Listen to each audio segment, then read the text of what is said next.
87th Annual Academy Awards nominee luncheon arrivals. Disney CEO Bob Iger released a statement condemning Harvey Weinstein on Tuesday, saying the producer's reported behavior is abhorrent and unacceptable, and it has no place in our society. Iger was president and CEO of Disney from 2000 to 2005, when Bob and Harvey Weinstein's Miramax was owned by Disney. The Weinsteins left Miramax after a public dispute with then Disney CEO Michael Eisner over the distribution of Michael Moore's documentary Fahrenheit 9/11.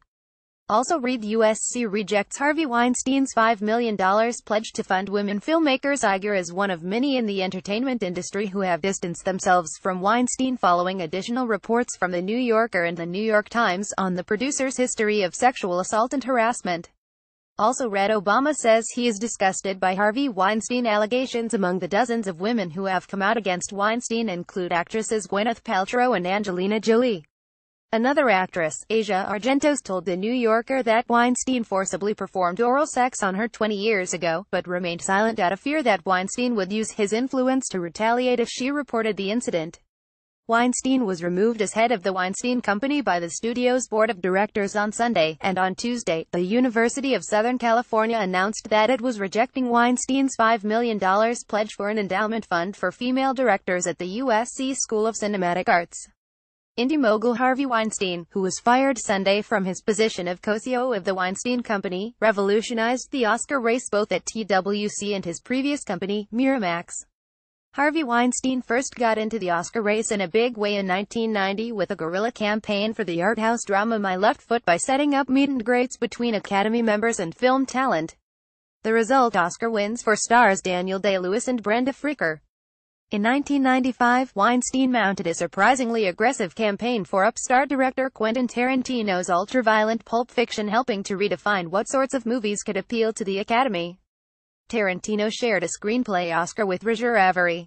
Miramax snagged its first Best Picture victory for 1996's The English Patient, which earned a total of 9 awards, including for director Anthony Minghella and lead actress Juliette Binoche. Weinstein built an awareness campaign for the then-unknown Billy Bob Thornton for 1996's Sling Blade, which yielded an Oscar for his adapted screenplay and a nomination for Best Actor. Miramax pulled off a double coup with 1997's Good Will Hunting, delivering Robin Williams his long-awaited first Oscar and a rare screenplay prize for two 20-something newbies, Ben Affleck and Matt Damon. 1 year later, Miramax pulled out all the stops after landing 2 Best Picture nominations, including for the Italian-language drama Life is Beautiful. According to Peter Biskind's book Down and Dirty Pictures, star author Roberto Benigni moved into LA for a month during the peak of the voting period. The film came away with 3 Oscars, including Best Actor. That year, Miramax pulled off a bigger upset when Shakespeare in Love seized Best Picture over Steven Spielberg's heavily favored Saving Private Ryan. Shakespeare won a total of 7 Academy Awards, including 4 actresses Gwyneth Paltrow and Judi Dench. Miramax surprised many by landing yet another Best Picture nomination for the 2000 Juliette Binoche Johnny Depp Bon Bon Chocolat. In 2003, the Weinsteins had a hand in 4 of the 5 Best Picture nominees: Chicago, The Hours, Gangs of New York and The Lord of the Rings: The Two Towers, on which they had producer credits. Chicago won the top prize as well as 5 others. In 2004, Miramax took advantage of a careful reading of Academy rules and scored 4 nominations for the Brazilian inner-city drama, City of God, even though the film had failed to land a Best Foreign Language Film nomination the previous year. The Weinsteins exited Disney-owned Miramax and founded their own company in 2005 and got right back in the Oscar race with 2 nominations for one of their first releases, the Felicity Huffman vehicle Transamerica. By 2009, the Weinstein Company landed its first Best Picture contender with The Reader and also snagged Kate Winslet her first Oscar as Best Actress in a role that many thought was more of a supporting part. 2 years later, TWC scored its first Best Picture win for The King's Speech as well as 3 other awards, including Best Actor for Colin Firth. The following year, Weinstein pulled off another coup, landing 5 Oscars, including Best Picture for the mostly silent, black and white ode to Old Hollywood, The Artist.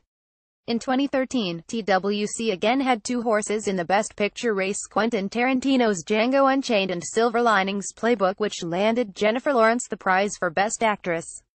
Last year, Weinstein successfully landed 6 nominations, including Best Picture for Garth Davis' Tearjerker Lion.